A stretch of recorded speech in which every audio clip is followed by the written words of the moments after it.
my pleasure to welcome each one of you here today to the launch of two critical policy documents that will shape the way we deliver solutions in South Sudan. Your Excellency, my colleague, ministers, distinguished participants, ladies and gentlemen,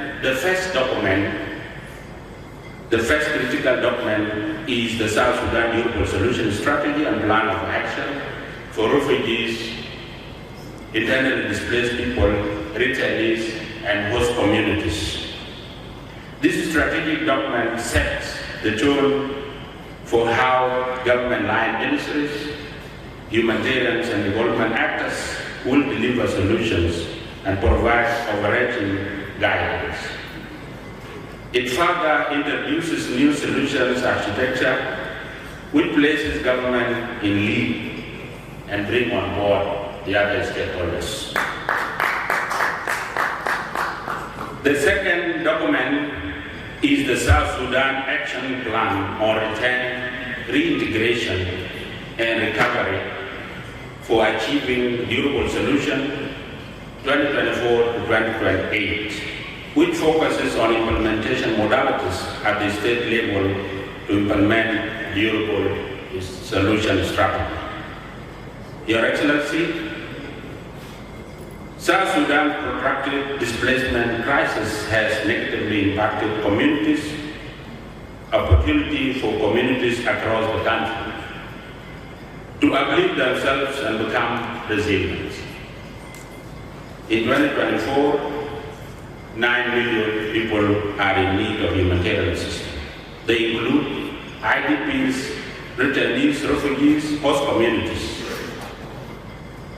While our displacement is caused by numerous factors, including intercommunal fights and armed conflict, an even greater number of people are displaced by the climate change-induced displacement from flooding and drought.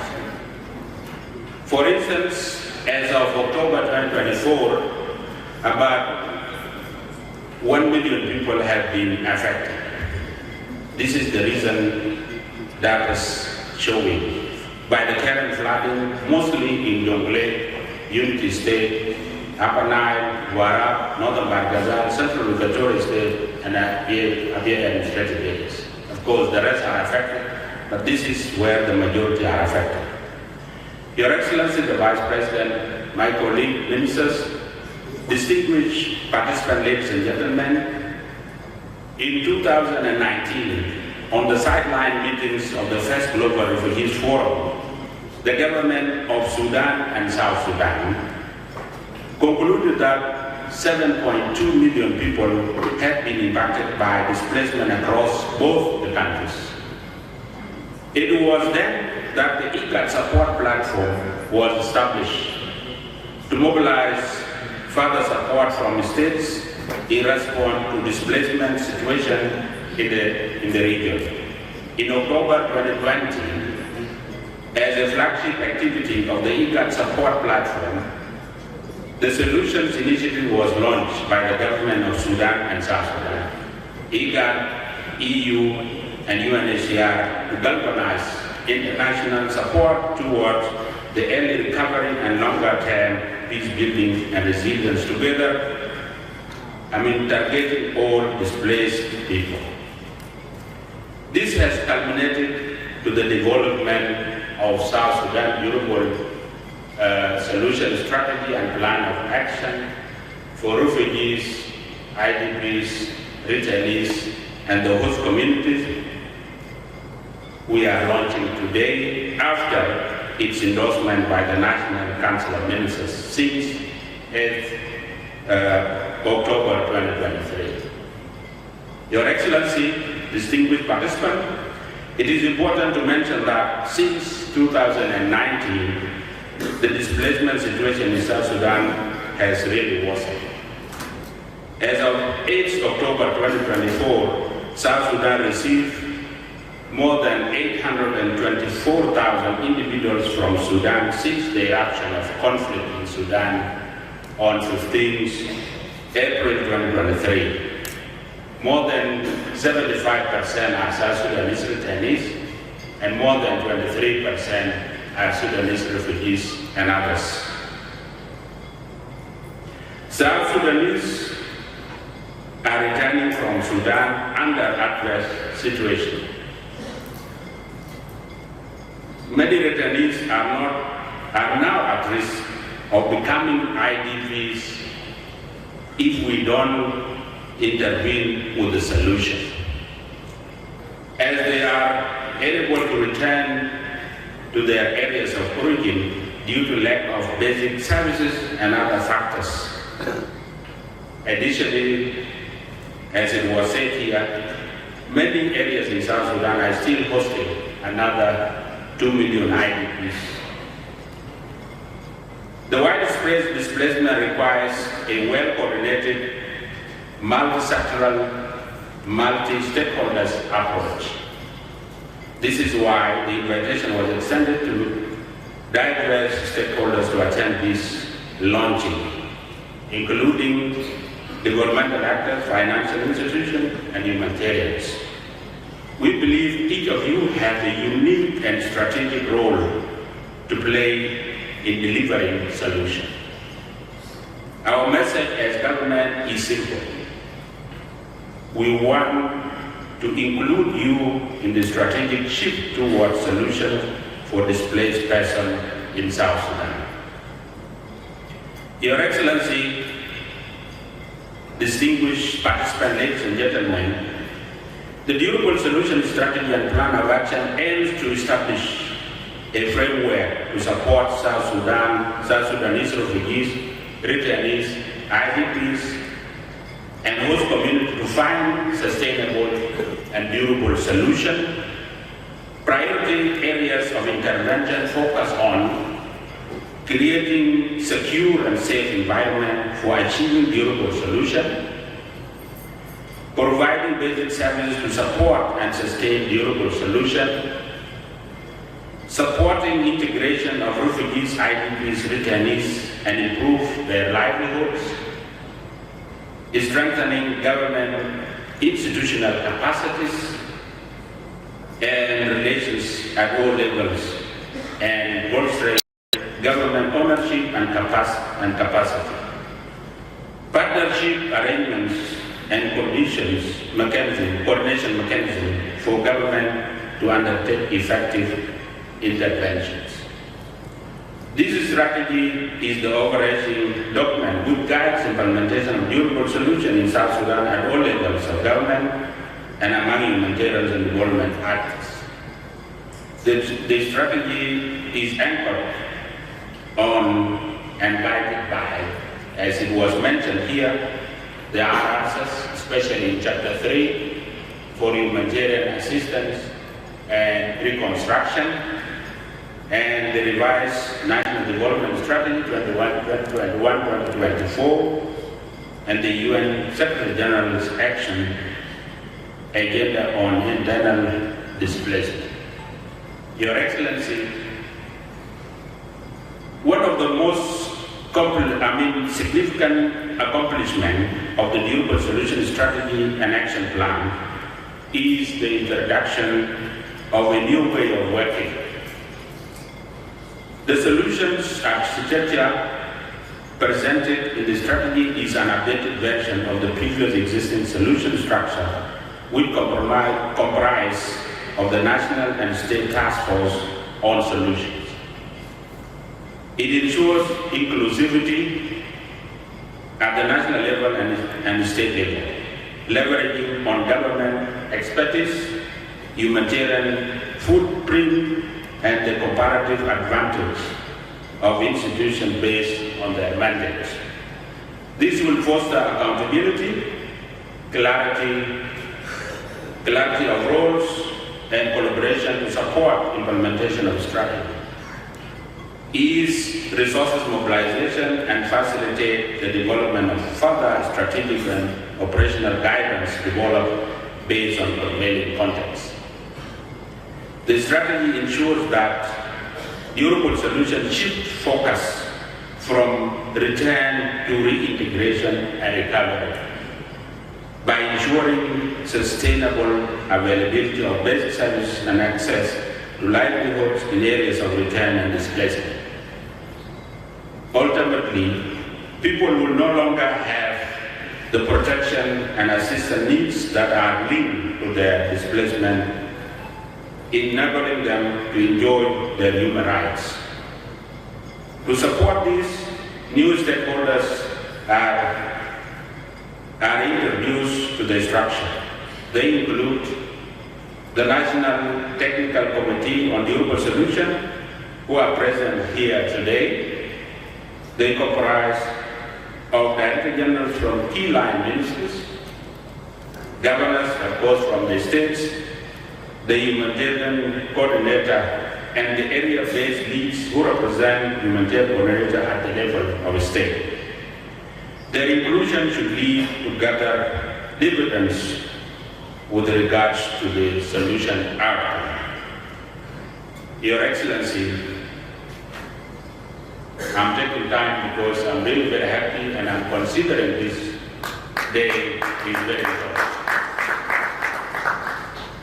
I want to recognize the significant work undertaken by IGAD and UNHCR for supporting the process toward development of the durable solution and action plan. This includes field assessment, national consultations, validations, as well as desk reviews and consultations held by the ministry since 2019. With the refugees, IDPs, returnees, host communities, NGOs, UN and government officials as part of the drafting process. In the same note, I recognize the efforts of the RRC, IGAD, UNHCR, IOM, NGO Forum, and UNDP in drafting the South Sudan Action Plan on Return and Reintegration, and the role of government officials and humanitarians in the states who reviewed the document to provide inputs. Your Excellency, today I have three key asks to stakeholders. It is my greatest hope that the stakeholders will reflect and integrate them into their organizational objectives and policies. First is directed to donors, development actors, and private sector. Appeal for support to the implementation of the strategy to achieve solutions, particularly for returnees across the country, especially in high return areas such as Malakal and Juba, refugees in Awil, Yambio, Yamjam, Mabam, and Pochala, IDPs in protracted situations, and host communities. What is required is investment in solution activities which ensures basic needs are met. This includes livelihoods, infrastructure, development, health, education, and education to improve quality of life. Second is directed to humanitarian actors. There is a need to engage on solutions. The data is clear. Displaced people are increasingly returned. Strengthening the humanitarian peace development nexus remains imperative. Solutions cannot be achieved in the absence of peace and development. Distribution of relief is not enough to solve the problem in South Sudan. We need to invest in people. Third is directed to the National Technical Committee on Durable Solution. As a minister in charge, I am indebted to your contribution and commitment throughout this process cascade these efforts to the state level so that the level of commitment witnessed at the national level is evident at the state level. Your Excellency, my colleagues, distinguished participants, ladies and gentlemen, the prevailing context makes the launch of durable solution strategy and action plan timely, bringing to the fore an agenda to address complex displacement through solutions. The government has made key strides in improving humanitarian access in all parts of the country. We demonstrate genuine interest to implement the peace agreement. To further cement our commitment to solution, following this launch today, afternoon and tomorrow, Friday, 11 October 2024, the Relief and Rehabilitation Commission and the Commission of Refugees Affairs, supported by the Ministry of Humanitarian Affairs and the UNHCR, will host a 1.5-day training to cascade the new approach introduced in both documents to our representatives at the state level who are present here today. Also invited to the training are technical leads in key client ministries. Your Excellency, in conclusion, I welcome efforts to implement the durable solution strategy and the action plan on return and integration. It is my hope that this would be an opportunity for us to collectively step up our intervention on solution. In practical terms, this translates to shifting away from humanitarian aid dependency to infrastructure development and investment in refugees, returnees, IDPs, and host communities in the areas of livelihoods, sustainable energy, education, health, towards achieving self-sufficiency and resilience. The government aspires to capitalize on its human capacity to build prosperous South Sudan. Lastly, a special appreciation goes to those who supported this important event. UNHCR, World Bank, EU, UNMIS, UNDP, and others. And those who will join us to implement durable solution and action plan later on. I really thank all of you. Thank you very much for listening.